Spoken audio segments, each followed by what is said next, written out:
សូមគោរពជំរាបសួរអ្នកទាំងអស់គ្នាដែលកំពុងតែទស្សនាតាមដានវីដេអូរបស់ខ្ញុំថ្ងៃនេះខ្ញុំមានព័ត៌មានថ្មីមួយបាទគឺយើងបកប្រែកាសែតគឺតែតើពីលោកមុនសណងដូលាលែងពីតំណែងជាប្រធានគណៈបកសម្បុកឃ្មុំបាទនេះចំណងជើងគេដាក់ថាមុំសណងដូ resign as head of BHIU បាទយើងអានថា BHIU Party អូខេលោកមុនសណងដូបានលាលែងពីតំណែងជាប្រធានគណៈបកសម្បុកឃ្មុំ head of នេះយើងប្រែថាម៉េច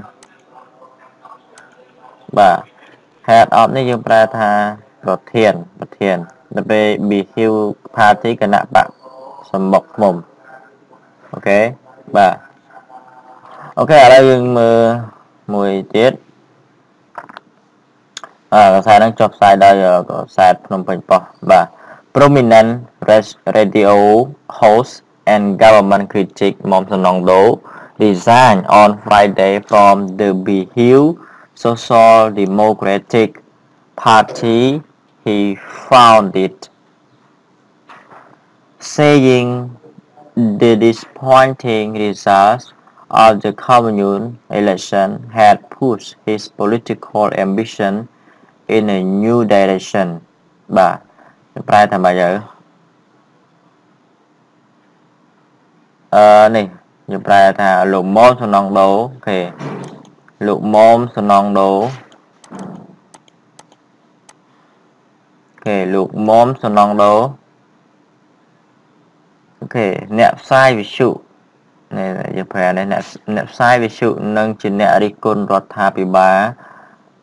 prominent តែដល់ល្បីល្បាញបាទដល់ល្បីល្បាញបានលាលែង resign ប្រែថាម៉េចលាលែងអូខេ resign យើងប្រែថាលាលែងបានលាលែងបាទកាលពីថ្ងៃសុក្រចេញពីអូខេ from the BHIU Social Democratic Party មកចេញពីគណៈបកសម្បុកឃ្មុំសង្គមប្រជាធិបតេយ្យអូខេសម្បុកឃ្មុំសង្គមប្រជាធិបតេយ្យBHIU Social Democratic Party អូខេ he found ដែលរូបលោកបានបង្កើតឡើងអូខេបានបង្កើតឡើងដោយនិយាយទៀតថាបាទយើងប្រែ saying the disappointing result មកដោយនិយាយថាលទ្ធផលដ៏ខកបំណងមួយនៃការបោះឆ្នោតឃុំសង្កាត់អូខេdisappointing results of the commune election ហ្នឹងយើងប្រែថាលទ្ធផលអូខេបាទលទ្ធផលដ៏ខកបំណងមួយបាទអូខេលទ្ធផលដ៏ខកបំណងមួយនេះអាពាក្យថា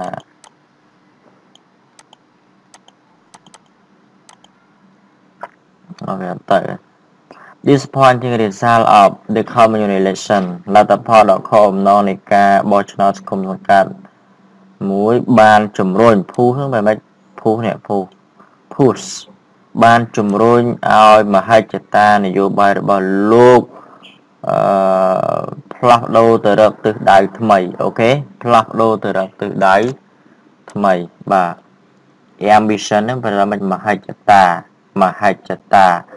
political ambition គឺមហិច្ឆតានយោបាយតែពេល push បែជំរុញអូខេ direction បែទិសដៅពេល new direction គឺទិសដៅថ្មីមួយអូខេបាទអូខេឥឡូវខ្ញុំប្រែសារថ្មីមុំសណងដូ resign as heads of BHIU Party អ្នកនរគ្នាគួរតែយកសិភៅ3យកមកកត់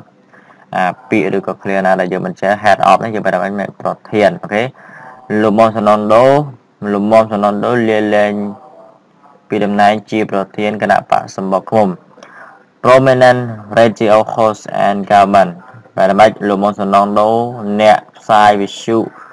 និងជាអ្នករិះគន់នយោបាយរដ្ឋាភិបាលដ៏ល្បីល្បាញបានលាលែងចេញពីតំណែងកាលពីថ្ងៃសុក្រចេញពីគណៈបកសម្បុកឃ្មុំសង្គមប្រជាធិបតេយ្យដែលលោកបានបង្កើតឡើងដោយនិយាយថាលទ្ធផលដ៏ខកបំណងនៃការបោះឆ្នោតឃុំសង្កាត់បានជំរុញឲ្យមហិច្ឆតានយោបាយរបស់លោកផ្ ផ្លាស់ប្ដូរទៅរកទិសដៅថ្មីមួយអូខេនេះគឺជាព័ត៌មានដែលចុះផ្សាយថ្មី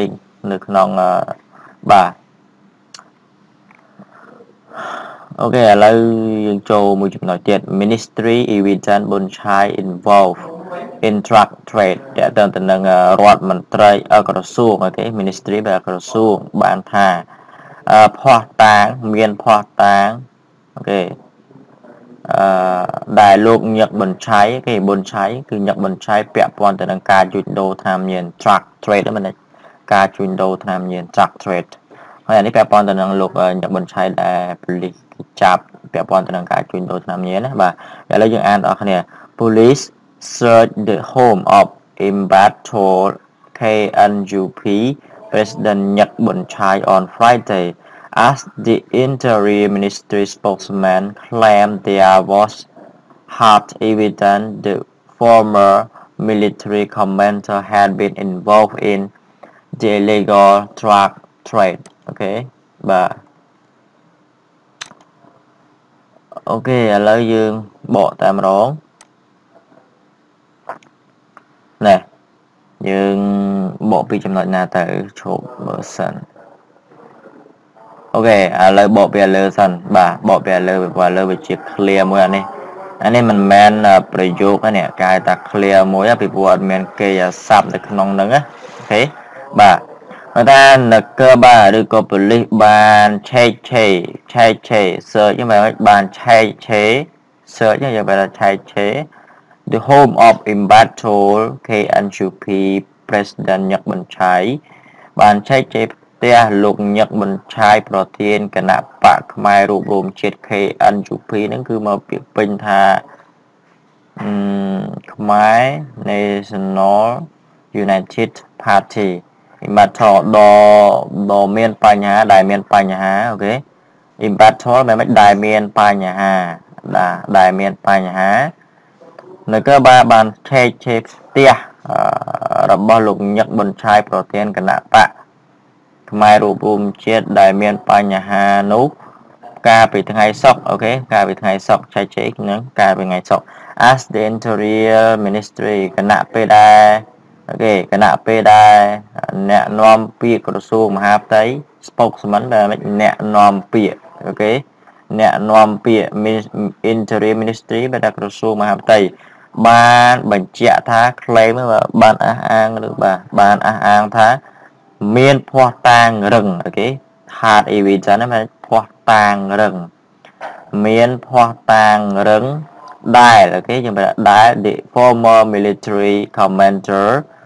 ដែលតែមិនអានេះគេលុបពាក្យ dead ចោលបាទគេអត់ដាក់ពាក្យ dead ទេអានេះលក្ខណៈជា formal writing គេមិនប្រើពាក្យ dead នេះទៅនឹងនេះឃើញទេបន្ទាប់ពី evidence នេះបើសិនបើយើងប្រើពាក្យ dead ក៏បានដែរប៉ុន្តែបើភាសានិយាយយើងអាចនិយាយបានចាំថាបើសិនបើនៅបន្ទាប់ពីនេះលក្ខណៈថាអានេះអត់មាន dead ណាប៉ុន្តែបើនៅទៅនេះមិនមែនជាប្រធានអានេះគេហៅថាប្រធានអូខេនេះ the former military commander គឺប្រធានភាសាបើវាមិនមែនជាប្រធានតែជាកិច្ចសន្យាយើងអាចដាក់ dead បានអូខេចាំចំណុចទៅនឹងមួយគឺថាបានអះអាងថាមានភ័ស្តុតាងរឹងដែលអូខេដែលជាមិនហ្នឹងដែលអតីត former ហ្នឹងប្រែអតីតមេបញ្ជាការយុទ្ធមេបញ្ជាការកងទ័ព military commander មេបញ្ជាការកងទ័ពបានពាក់ព័ន្ធបាទ had been involved បានពាក់ព័ន្ធទៅនឹងការជួញដូរថ្នាំញៀនដ៏ខុសច្បាប់ illegal drug trade ការជួញដូរថ្នាំញៀនដ៏ខុសច្បាប់អូខេនេះគឺជាព័ត៌មានក្តៅមួយដែលខ្ញុំដកស្រង់ចេញពីគេហទំព័រ Cambodia Daily ដើម្បីយកមកចែកជូនអ្នកទាំងគ្នាអូខេឥឡូវបញ្ចប់ហើយសង្ឃឹមថាយើងនឹងទទួលបាននៅ workshop ឬក៏ clear មួយចំនួនខ្លះបន្ថែមទៀតនៅក្នុងព្រឹកព្រលឹមថ្ងៃហ្នឹងបាទអូខេឥឡូវសូមគោរពជម្រាបលានិងអរគុណច្រើនចំពោះការទស្សនាតាមដានវីដេអូរបស់ខ្ញុំបាយបាយ